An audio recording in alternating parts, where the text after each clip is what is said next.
नमस्कार, मैं नसीम अब्बासी और आप देख रहे हो हिंद विजेता news channel. Bharatiya Janata party के राष्ट्रीय प्रवक्ता डॉक्टर संबित पात्रा ने बीजेपी मुख्यालय नई दिल्ली में प्रेस कॉन्फ्रेंस कर संबोधित किया। आइए नजर डालते हैं हिंद विजेता न्यूज़ की खास रिपोर्ट पर। कांग्रेस पार्टी ने 2 दिन पहले जब राहुल गांधी, मल्लिकार्जुन खड़गे और सोनिया गांधी जी तीनों ने बैठ करके मुख्यतः कांग्रेस पार्टी के अकाउंट को कोट अनकोट फ्रीज कर दिया गया है और देश में लोकतंत्र की हत्या हो गई है। कांग्रेस के अकाउंट का फ्रीज करना देश में लोकतंत्र के हत्या के बराबर है। जो ऐसे शब्दों का प्रयोग किया गया, जैसे उदाहरण दिए गए और जिस प्रकार का माहौल था, तुरंत आदरणीय रविशंकर प्रसाद जी और हमने सभी ने काउंटर में प्रेस कॉन्फ्रेंस किया था। मगर आज विस्तार से ये हिंदुस्तान की जनता है, ये आंखें पढ़ना जानती है, विषयों को समझती है। ये कांग्रेस पार्टी का इनकम टैक्स का मामला क्या है, क्या वास्तव में उनके बैंक अकाउंट्स फ्रीज हो गए हैं? क्या राहुल गांधी जो आज कह रहे हैं कि उनके पास पैसा नहीं है ट्रेन में चलने लायक भी, इसके पीछे हकीकत क्या है? विस्तार से आज भारतीय जनता पार्टी तथ्यों के माध्यम से आपके समक्ष विषय को रखने वाली है। बंधुगण, भारतीय जनता पार्टी एक पॉलिटिकल पार्टी है, आम आदमी पार्टी एक पॉलिटिकल पार्टी है, तृणमूल कांग्रेस एक पॉलिटिकल पार्टी है, वैसे ही कांग्रेस पार्टी भी एक पॉलिटिकल पार्टी है। All the political parties, by the rule of Section 13A of Income Tax Act, उनको टैक्स में एग्जेम्पशन मिलता है। एग्जेम्पशन अर्थात टैक्स पर छूट मिलती है। यह हिंदुस्तान के संविधान का प्रावधान है कि उन्हें टैक्स में छूट मिलेगी और इसमें किसी भी पार्टी के साथ सौतेला व्यवहार नहीं किया जा सकता है। जो व्यवहार भारतीय जनता पार्टी के साथ होगी वही व्यवहार कांग्रेस के साथ होगा, वही तृणमूल पार्टी के साथ होगा और दूसरे पॉलिटिकल पार्टीज के साथ भी, जो नेशनल पॉलिटिकल पार्टीज हैं, उनके साथ भी वही व्यवहार होगा। आखिरकार ऐसा क्या हुआ कि कांग्रेस पार्टी के साथ जो कोट अनकोट फ्रीज अकाउंट वाली व्यवस्था हुई, कांग्रेस पार्टी के अकाउंट के ऊपर आघात क्यों हुआ?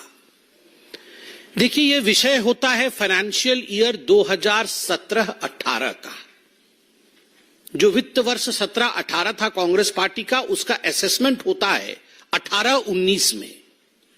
कांग्रेस पार्टी ने जो भी आमदनी की, जो भी डोनेशंस उनके पास आए 17-18 में, उनको उस पे टैक्स बनता है स्वाभाविक रूप से। तो जो भी टैक्स इत्यादि देना होता है उसका एक डेडलाइन होता है। आप सभी मित्र और हम सब जो मंच पे बैठे हुए हैं, अमूमन सब टैक्स भरते हैं, तो टैक्स का डेडलाइन और टैक्स का एक्सटेंडेड डेडलाइन, इस विषय को हम जानते हैं कि जुलाई के महीने में टैक्स भरने का डेडलाइन है, तो ये एक्सटेंड होता है और एक्सटेंडेड डेट भी एक होता है। और एक्सटेंडेड डेट तक भी हम टैक्स नहीं भर पाए तो हमें पेनाल्टी देना होता है, हमें फाइन देना होता है।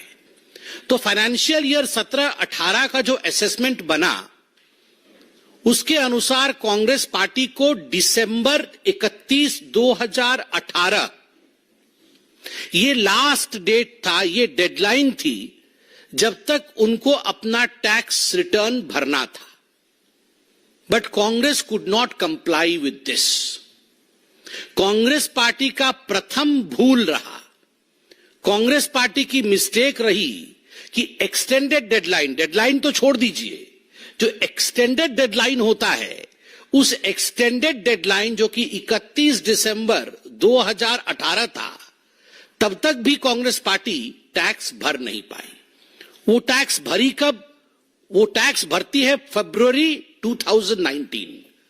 Does not comply with the extended deadline, it fills its tax return for the financial year 2017-18 in February 2019. तो एक कानून टूट जाता है।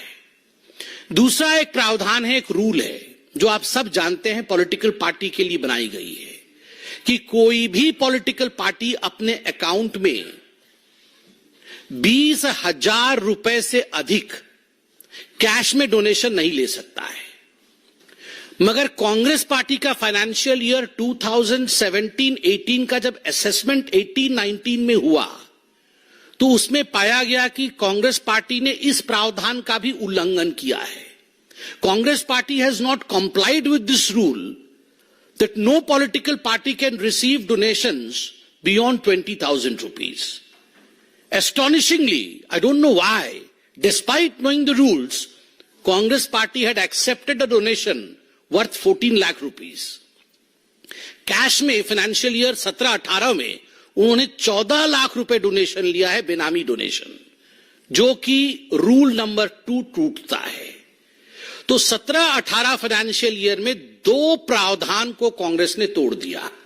डेडलाइन और एक्सटेंडेड डेडलाइन के अंदर टैक्स रिटर्न्स नहीं भरे और कैश में जो डेडलाइन और जो लक्ष्मण रेखा थी उसे कूद करके उन्होंने अधिक पैसे डोनेशन ले लिया।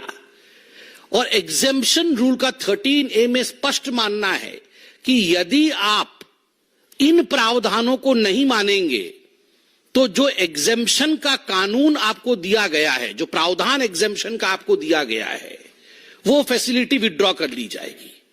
तो कांग्रेस पार्टी का जो एग्जेम्पशन दिया गया था एक पॉलिटिकल पार्टी के नाते 13A के अंतर्गत, दैट वाज विड्रॉन। तो स्वाभाविक रूप से अब कांग्रेस पार्टी क्या कहलाती है? तो इनकम टैक्स के नोमेनक्लेचर में कांग्रेस पार्टी अब एक एसोसिएशन ऑफ पर्संस कहलाती है and it would be subjected to normal tax liability.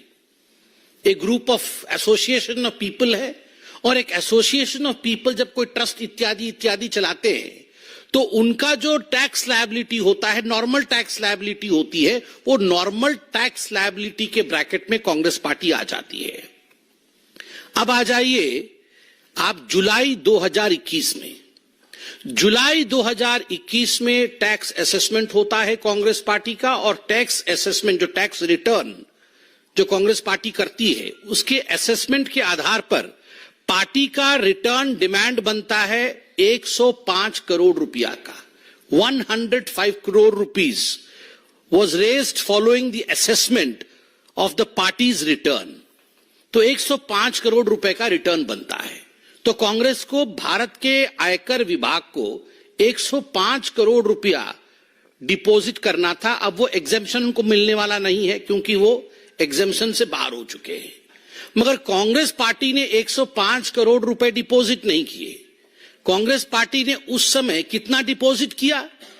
2.5 crore रुपए। बनता था 105 करोड़ रुपए, डिपॉजिट किए 2.5 करोड़ रुपए। आप सोच के देखिए, उस समय रोना धोना नहीं मचाया, उस समय आके प्रेस कॉन्फ्रेंस नहीं किया कि हाय हाय 105 करोड़ क्यों हमसे मांग रहे हैं।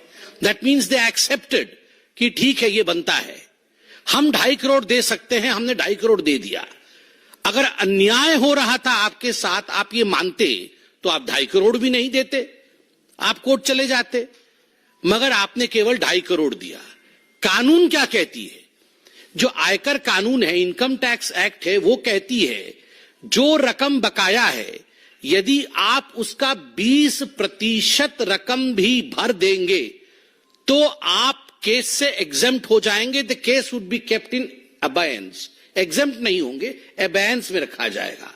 आप अपने अकाउंट में काम करते रहिए, वो अलग से केस चलता रहेगा। It would be kept in abeyance.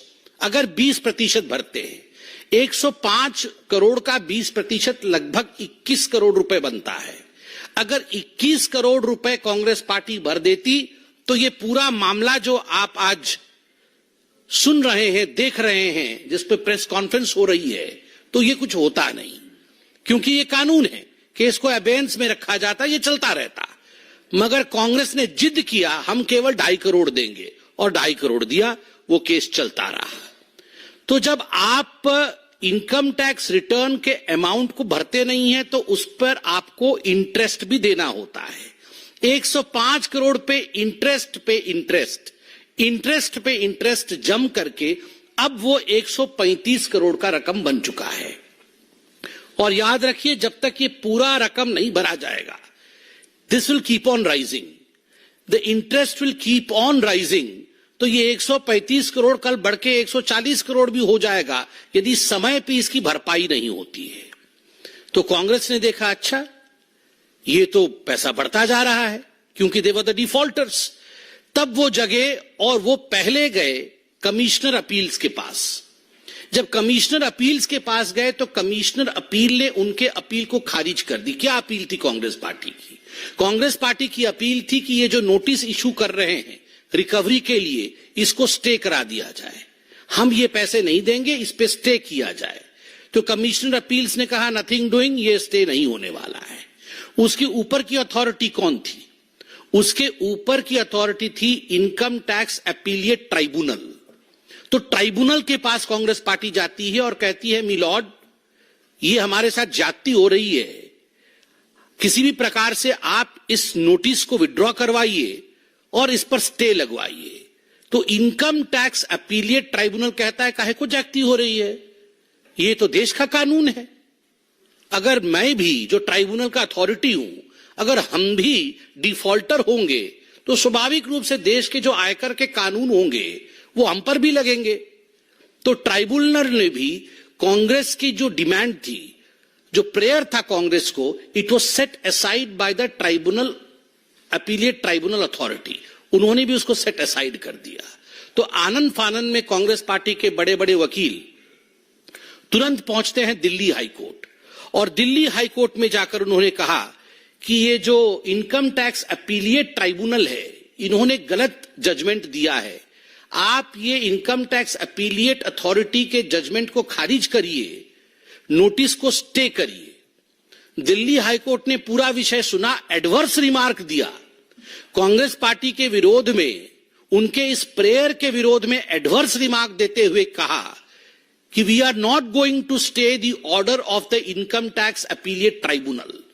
Tribunal ने जो कहा है बिल्कुल सही कहा है, हम उसके ऑर्डर को रोकने वाले नहीं है।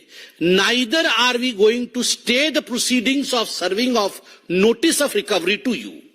जो रिकवरी की नोटिस इनकम टैक्स डिपार्टमेंट आपको भेज रही है या आगे भी भेजेगी, उस पर किसी प्रकार का स्टे नहीं होगा। जब यह बात तय हो गया कि ना तो हम ऑर्डर ट्राइब्यूनल का रोकेंगे और ना ही नोटिस सर्व होने से रोकेंगे, तो नोटिस सर्व होता है। फरवरी 2000, अभी 13 फरवरी 2024, कुछ महीनों पहले नोटिस सर्व होता है और यह कुछ बैंक अकाउंट जो कांग्रेस पार्टी के हैं उन बैंक अकाउंट्स को अटैच किया जाता है। यह एक रूटीन और नॉर्मल प्रोसीजर है।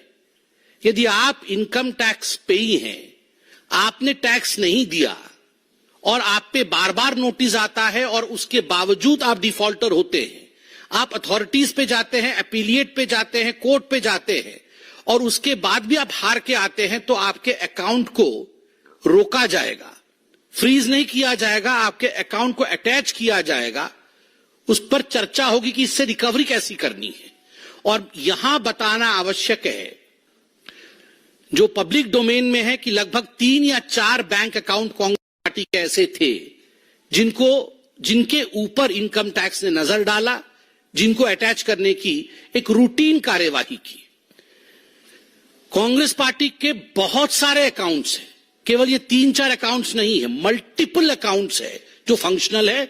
और आश्चर्य का विषय है, मैं आज देख के बड़ा हैरान हुआ, बहुत बड़े बड़े अखबारों में छपा हुआ है, Congress party has multiple PAN numbers also. जो PAN number permanent account number होता है, ये मल्टीपल पैन नंबर्स है कांग्रेस पार्टी के पास, जो कि खुद कांग्रेस पार्टी के संविधान के विरोध में है। कांग्रेस पार्टी का संविधान कहता है कि multiple PAN numbers are not allowed, मगर कांग्रेस पार्टी के पास मल्टीपल पैन नंबर है, मल्टीपल अकाउंट है। तो 3 या 4 अकाउंट पर इनकम टैक्स ने नजर डाला। इनकम टैक्स ने नजर डाल के इनकम टैक्स रूल के अनुसार एक लियन अमाउंट होता है कि आपको 135 करोड़ रुपए बकाया है, तो आप 115 करोड़ रुपए हाथ नहीं लगाइएगा। वो 115 करोड़ रुपए बैंक में रखे रहेंगे, आपके अकाउंट में रखे रहेंगे, आप ही का पैसा है, आपके पास रहेगा, इसको आप विड्रॉ नहीं करिएगा, क्योंकि भविष्य में यदि आप चूक जाते हैं जो बकाया है देने से, तो हम इससे रिकवरी करेंगे। ये कानून है, ये आपके साथ भी हो सकता है, मेरे साथ या जफर भाई के साथ भी हो सकता है यदि हम डिफॉल्टर होंगे। तो स्वाभाविक रूप से 115 करोड़ रुपए के अमाउंट को बैंक में लियन के रूप में रखा गया, बैंक अकाउंट को फ्रीज नहीं किया गया। बैंक अकाउंट ऑपरेशनल रहे। आप उसमें जमा करना चाहते हैं, जमा करिए, आप उससे विड्रॉ करना चाहते हैं, विड्रॉ करिए, मगर 115 करोड़ जस का तस रहना चाहिए। उसके बाद जितने करोड़ हैं वो आप विड्रॉ करिए, जमा करिए। चेक आती है डोनेशन में, आप उसे जमा करिए, आप उसे विड्रॉ करिए, किसी ने मना नहीं किया है। किंतु 115 करोड़ रुपए क्योंकि आप डिफॉल्टर है और ये देश का एक स्टैंडर्ड प्रोसीजर है टैक्सेशन मैटर्स में, this is the standard procedure in the taxation matters of this country according to the IT Act। तो स्वाभाविक रूप से ये जो सेंस ऑफ एंटाइटलमेंट है कांग्रेस पार्टी की, ये क्यों है? आज भी मैं अखबारों में देख रहा था कि कांग्रेस पार्टी के पास जो अमाउंट है वो 1000 करोड़ रुपए का अमाउंट उनके अकाउंट में है, 1000 करोड़ रुपए का अमाउंट। और 1000 करोड़ रुपए के अमाउंट के साथ साथ लगभग 500 करोड़ रुपए का फिक्स्ड एसेट है। और ये राहुल गांधी कुछ बोल रहे थे ट्रेन में जाने का पैसा नहीं है, ट्रेन में जाने का पैसा नहीं है। हर दिन तो मैं चार्टर्ड फ्लाइट में देख रहा हूं और बोल रहे ट्रेन में जाने का पैसा नहीं है। कोल स्कैम 1,80,000 करोड़ रुपया, याद है ना? भूल गए हैं, बहुत दिन से एक कोल स्कैम के ऊपर प्रेस कॉन्फ्रेंस नहीं हुआ था। 1.8 lakh crore worth coal scam. 2G spectrum 1.76 lakh crore 2G spectrum. Chopper scam 3600 crore worth chopper scam. CWG scam 70,000 crore 70,000 crore worth chopper scam. National Herald scam 5,000 crore worth National Herald scam. इनको अगर टोटल कर दिया जाए तो कैलकुलेटर भी फेल हो जाएगा, कैलकुलेटर में भी ये सब जगह नहीं होने वाले हैं। उसके बाद वो बोल रहे हैं कि उनके पास ट्रेन में जाने लायक पैसा नहीं है। Rahul Gandhi, the accounts of the Congress party have not been freezed. They are operational.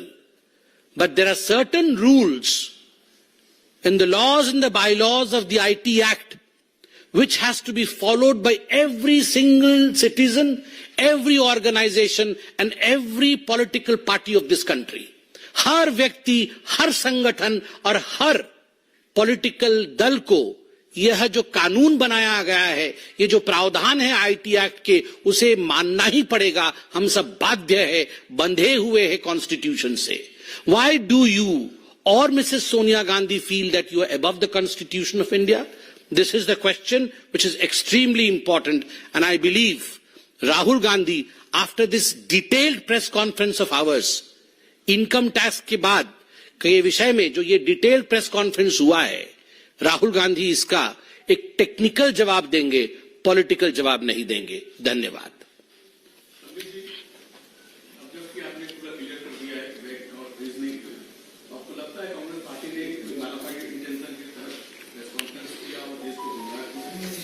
देखिए, जहां तक कांग्रेस पार्टी का सवाल है, जहां तक कांग्रेस पार्टी के मल्लिकार्जुन खड़गे, सोनिया गांधी जी और राहुल जी तीनों ने मिलकर परसों प्रेस कॉन्फ्रेंस किया, मैं उसे प्रेस कॉन्फ्रेंस नहीं कहूंगा। मैं कहूंगा ये जनता के अदालत के सामने उन्होंने अपने आप को पेश किया और वहां उन्होंने एंटीसिपेटरी बेल लिया है। Anticipatory bail of being defeated in 2024 Lok Sabha election. 2024 के इलेक्शन में हम बुरी तरह हार रहे हैं और जनता की अदालत में उन्होंने गलत दलीलों के माध्यम से एक एंटीसिपेटरी बेल लिया है। मुझे तो आश्चर्य लग रहा है, बेचारे 83 इयर्स के हो गए मल्लिकार्जुन खड़गे, वो चुनाव भी नहीं लड़ रहे हैं क्योंकि वो कह रहे हैं कि मुझे पूरे देश में घूमना है, मैं 83 इयर्स का हूं, ईश्वर उन्हें दीर्घायु करे, चिरंजीवी हो वो। दोनों तरफ, एक तरफ सोनिया जी, एक तरफ राहुल जी। मैंने निगाहें पढ़ ली है, मैंने निगाहें पढ़ी, ढूंढ लिया है अभी से ये किसके माथे पे ठीकरा फोड़ना है। राहुल जी भी वैसे ही देख रहे थे और सोनिया जी भी वैसे ही देख रही थी, ठीकरा तो यही फुटना है आके। अब ये मल्लिकार्जुन खड़गे जी को अपने आप को भी बचाना है, उनके सर के ऊपर ठीकरा फोड़ने जा रहा है। संबित जी, एक सवाल है, जब प्रेस कॉन्फ्रेंस कांग्रेस पार्टी की हो रही थी उसमें कांग्रेस के कोषाध्यक्ष अजय माकन थे, उन्होंने कानून की उस धारा का भी जिक्र किया और उन्होंने कहा कि अगर हम टाइमलाइन पर नहीं अपना डिटेल फाइल करते हैं तो उसमें 10,000 रुपए का जुर्माना होता है, ना कि इतना जो आप बता रहे हैं। एक तो ये बात, और दूसरी उन्होंने कहा कि सीताराम जो उनके अध्यक्ष थे केसरी उस जमाने के 1997 में छाटने के भी नोटिस आज निकाले गए। तो इन दो आरोपों पर पार्टी करते हैं। देखिए, पहला विषय है कि अजय माकन जी, अभिषेक मनु सिंघवी जी बड़े बड़े वकील हैं और इतने अच्छे अच्छे दलील हैं उनके पास जो कि प्रेस कॉन्फ्रेंस में वो प्रस्तुत कर सकते हैं कि हम डिफॉल्टर है तो मात्र 10,000 रुपए में हमें छोड़ देना चाहिए। तो इनको किसने प्रिवेंट किया है ये दलील जाके हाईकोर्ट और ट्राइब्यूनल के सामने रखने से? अरे अजय माकन जी को भेजना चाहिए था ना, मल्लिकार्जुन खड़गे जी को, कि अजय जी आप जल्दी जाओ, ट्राइब्यूनल के सामने प्रस्तुत हो, जल्दी जाकर दिल्ली हाईकोर्ट में ये सब बातें बताओ जो प्रेस कॉन्फ्रेंस में बता रहे हो कि इन प्रावधानों के अंतर्गत ऐसा होता है। तो नहीं बता पाए हैं, अर्थात केवल और केवल झूठ का पुलिंदा यहां रख रहे हैं। कोर्ट में दूध का दूध और पानी का पानी हो रहा है, सच्चाई कोर्ट में है और यहां सब बोल बच्चन है। मर्डर कभी भी हुआ हो, जब गुनहगार पकड़ा जाता है तभी से काउंटिंग शुरू होती है। ऐसा नहीं है कि I will murder today and if you catch hold of me after 20 years मैं पाक साफ हो जाऊंगा। संबित जी, अभी कुछ देर पहले जयराम रमेश ने प्रेस कॉन्फ्रेंस की जहां उन्होंने इलेक्टोरल बॉन्ड से बोला, मैं उसे कोट कर रहा हूं कि बीजेपी के 4 रास्ते हैं, चंदा दो, धंधा लो, प्रीपेड घूस, ठेका लो, घूस दो, पोस्ट पेड घूस, हफ्ता वसूली, post paid rate, CBI ED का इस्तेमाल और चौथा है फर्जी। देखिए, बॉन्ड के विषय में हमने प्रेस कॉन्फ्रेंस कर लिया है और उस दिन भी मैंने कहा था और आज भी मैं कह रहा हूं, जहां तक कांग्रेस पार्टी और गांधी परिवार का सवाल है, उनका जो बॉन्ड होना चाहिए जनता के साथ वो बॉन्ड नहीं है। लाख कोशिश कर लीजिए, राहुल गांधी कितनी भी यात्रा कर लें, कितनी भी पता नहीं कौन सी खाट यात्रा से लेकर कितनी यात्रा वो कर चुके हैं, मगर वो बॉन्ड बन नहीं पा रहा है। जब तक जनता के साथ बॉन्ड नहीं होगा आपका कुछ नहीं होने वाला है। और 4 दिन से मैं देख रहा हूं एक ही शब्द का प्रयोग हो रहा है, इलेक्शन कमीशन के पास भी जाके वही रोना, प्रेस कॉन्फ्रेंस में भी वही रोना। लेवल प्लेइंग फील्ड क्या होता है जी? ये level playing field, level playing field का मतलब होता है आप आके डेवलपमेंट के फील्ड में, डेवलपमेंट के पिच पे खेलिए ना। आप अगर भ्रष्टाचार के पिच पे खेलेंगे, आप अगर करप्शन के फील्ड में खेलेंगे और कहेंगे हमें लेवल प्लेइंग फील्ड चाहिए, ऐसा तो नहीं हो सकता है ना कि पुलिस और डकैत दोनों बोलेंगे हमें लेवल प्लेइंग फील्ड चाहिए। एक भागेगा, एक पकड़ेगा। जिन्होंने भ्रष्टाचार किया वो भागेगा और जो भ्रष्टाचारी नहीं है वो पकड़ेंगे। इसी मामले में, बॉन्ड के मामले में जयराम रमेश ने जो पीसी में कहा है कि एसआईटी गठित हो और उसकी जांच की जाए। देखिए, उनका कर्तव्य है, वो सब कहते रहेंगे और क्या कहेंगे आप बताइए। ये जयराम रमेश जी हो चाहे कांग्रेस पार्टी हो, ये सब जानते हैं कि आज उनकी हालत क्या है। अब तो बैठ के, अब सब पार्टी के लोग भी उनके छोड़ रहे हैं एक एक करके। अब बैठ के तो वहां पर मोदी जी और बीजेपी के विषय में अच्छा अच्छा बोल नहीं सकते। मन में तो जरूर बोल रहे होंगे कि हम तो जा ही रहे हैं, मन में बोल रहे हैं, अब मुंह से तो बोल नहीं सकते हैं, तो यही सब बोलेंगे झूठी बातें। Thank you so much friends. Delhi के एमएलए का हार्ट चेंज हो जाता और वो आपके साथ आके सरकार बनाना चाहते हैं, तो मतलब हार्ट ट्रांसप्लांट। देखिए, अभी ये विषय हार्ट का बाद में देखेंगे।